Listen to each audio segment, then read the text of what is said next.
আজ আমরা এক কথায় কিছু বিষয়ে কোষ ও কলা থেকে পড়ব।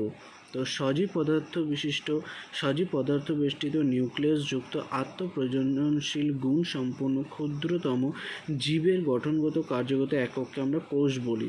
ব্যতিক্রম স্তন্যপায়ী প্রাণীর পরিণত লোহিত কণিকায় নিউক্লিয়াস থাকে না। নিউক্লিয়াস নামকরণ করেন রবার্ট ব্রাউন, প্রোটোপ্লাজম নামকরণ করেন পারকিনজি। কোষবাদ বা সেল থিওরি প্রবর্তন করেন স্লেইডেন ও শোয়ান 1839 খ্রিস্টাব্দে। ভাইরয়েড এক প্রকার অতি সূক্ষ্ম অণুবীক্ষণিক নগ্ন আরএনএ সমন্বিত জীব, যার দেহে কোনো খোলক থাকে না। সবচেয়ে ছোট কোষ হলো মাইক্রোপ্লাজমা গ্যালিসেপ্টিকাম। সবচেয়ে বড় প্রাণী কোষ হলো মানুষের স্নায়ু কোষ, 1 মিটার লম্বা দৈর্ঘ্যে। সবচেয়ে বড় এককোষী সামুদ্রিক শৈবাল হলো অ্যাসিটাবুলেরিয়া।